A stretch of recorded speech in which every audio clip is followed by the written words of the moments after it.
Hey y'all, I want to talk about Rory McIlroy's success after calling off his engagement to Caroline Wozniacki and going your own way in general. For those of you that don't know the story, I'll fill you in. Rory McIlroy is a 25-year-old golfer from Northern Ireland. He's performed so well in his career thus far that he's often compared to Tiger Woods and even Jack Nicklaus. His former fiancée, Caroline Wozniacki, is a 24-year-old Danish tennis player. The two began dating in September of 2011 and were often seen at each other's events. Wozniacki went as far as to caddy for Rory during the Masters Par 3. The relationship proved to be beneficial to Rory's game in the beginning. In the first year of the relationship, Rory managed to claim the #1 world ranking, win 4 victories and 2 runner-ups, and win the PGA Championship at Kiowa. Rory then went on to sign a major deal with Nike in 2013, changing all his gear to Nike equipment. But then, things started to change. In early 2013, McIlroy withdrew from the Honda Classic in the middle of the tournament. He told reporters that he, quote, was not in a good place mentally, unquote. But then later issued a statement citing a sore wisdom tooth for his sudden withdrawal. McIlroy also failed to make the cut at the British Open, failed to win a PGA Tour event, and even fell from his #1 world ranking to number 10.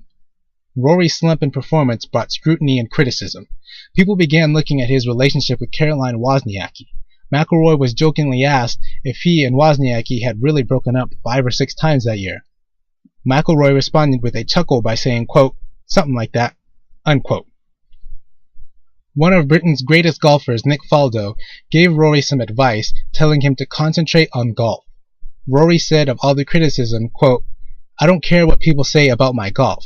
It's when people start digging into my personal life. That's where it starts to annoy you. Whether it's Caroline, whether it's management, all that stuff shouldn't be a consequence to how I play my golf, unquote. After rejecting the notion that his slump was due to his relationship with his girlfriend, Rory did what any sane man would do when he's got so much clutter in his life. He proposed to Caroline Wozniacki on New Year's Eve, saying on Twitter, quote, Happy New Year, everyone. I have a feeling it's going to be a great year. My first victory of 2014. Hashtag she said yes. Unquote. On a side note, I want to say it always amazes me how so many men view marriage as some grand accomplishment. But anyway, Wozniacki followed up by posting a similar tweet on her Twitter account saying, quote, Rory and I started 2014 with a bang. I said yes.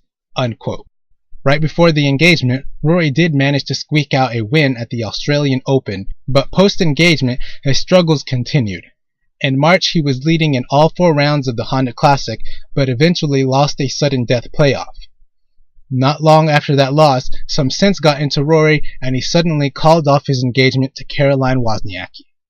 This, happening in May, was only 5 months after he proposed to her. The planning had already begun, and wedding invitations were sent. Rory issued a statement in which he put all the blame on himself. He said, quote, The problem is mine. The wedding invitations issued at the weekend made me realize that I wasn't ready for all that marriage entails. I wish Caroline all the happiness she deserves. Unquote. Now, most people would think that after such an emotionally draining event, such as getting engaged and then calling off that engagement, that it would take a while for Rory to bounce back to form. Nope. In fact, a few days later, he excelled and won the BMW PGA Championship. 2 months later, in July, he won the 2014 Open Championship, leading the field throughout the tournament. This would be the 3rd major of his career, putting him amongst Tiger Woods and Jack Nicklaus as the only golfers to win 3 majors before turning 26.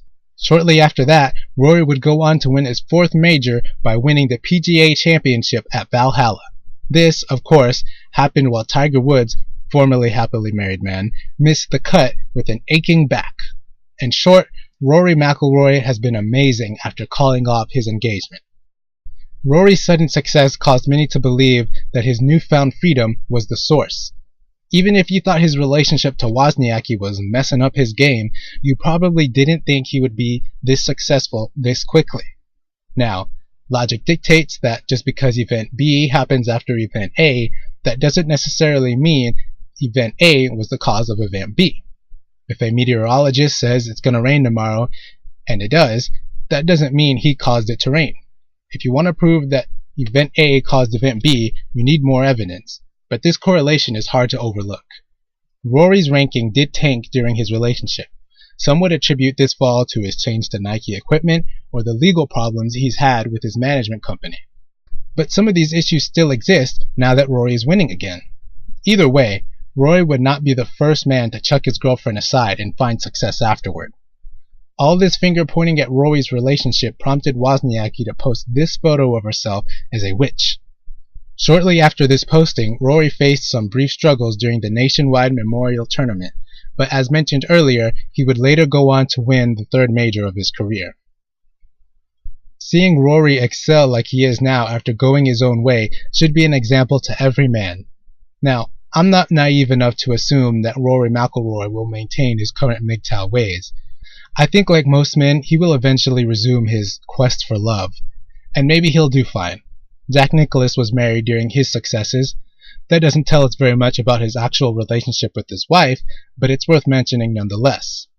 Unfortunately, men will only look at married men like Jack Nicklaus and not at Tiger Woods or Kobe Bryant.